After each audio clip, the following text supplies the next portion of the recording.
مش هتبقى غني على فكرة لما تكسب أكتر، لكن هتبقى غني لما تفكر صح. أهلا وسهلا بيكوا، معاكوا نهلة فؤاد، وانت بتتفرج على برنامج خلاصة في 5. عايزة أقول لكم إن دي آخر حلقة في سلسلة سأعلمك أن تكون ثريا. في الحلقة دي مش هنتكلم عن حسابات ولا استثمارات، احنا هنتكلم عن الفكرة اللي لو فهمتها كل حاجة تانية هتيجي بعدها لوحدها. الكتاب بتاعنا بيقول سأعلمك أن تكون ثريا، بس الحقيقة اللي محدش بيقولها إن رامد كاتب الكتاب عمره ما كان يقصد إنك تبقى مليونير. هو كان بيقصد إنك تبقى حر من القلق، حر من الخوف، حر من سؤال يا ترى المرتب هيكفي؟ في السلسلة دي احنا اتعلمنا إن الفلوس مش بتضيع فجأة، هي بتتصرف، واتعلمنا إن الانضباط مش قوة إرادة، هو نظام، واتعلمنا إن الادخار بيتخصم الأول مش آخر الشهر. بس كل اللي فات ده كان وسيلة مش هدف.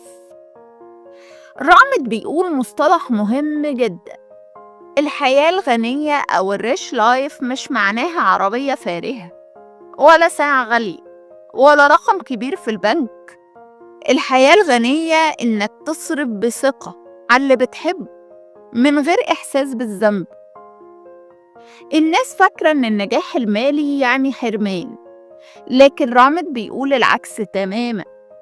بيقول اصرف كتير بس على الحاجات الصح، واسحب الفلوس فورا من الحاجات اللي مش هتفرق معاك. خليني أسألك سؤال بسيط: لو دخلك زاد الضعف بكرة هتغير إيه في حياتك؟ طب ليه مستني رقم معين عشان تبدأ تعيش؟ عايزاكم تجيبوا ورقة وقلم وتكتبوا معايا 3 حاجات مستعدين تصرفوا عليها أكتر، و3 حاجات مستعدين تقللوها فورا. الوضوح ده هو بداية الغنى.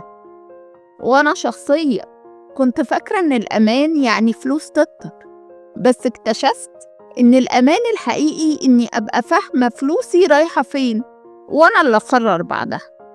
أكبر كدبة اتقالت لنا إن الاستثمار لعبة الكبار، بس الحقيقة إن الاستثمار مش مغامرة. المغامرة هي إنك تفضل سايب فلوسك ياكلها التضخم سنة ورا سنة. الفرق بين الشخص الغني والشخص اللي بيحلم يبقى غني مش الدخل، هو القرار.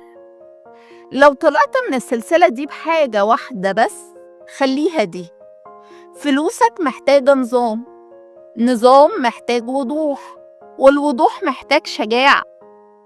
الغنى مش رقم، الغنى إحساس سيطرة، وإنك تصحى الصبح وإنت عارف إن فلوسك شغالة عشانك مش ضدك. ونقفل السلسلة دي بجملة واحدة بس: إنت مش بتجمع فلوس، إنت بتبني حياة. أنا نهلة فؤاد، ودي كانت خلاصة النهاردة. استناني كل تلات وجمعة، وما تنساش تعمل لايك وتشترك وتفعل الجرس عشان تكمل معايا الرحلة. وافتكر دايما شعارنا: أفكار مركزة في وقت محدود. وأشوفكم الحلقة الجاية.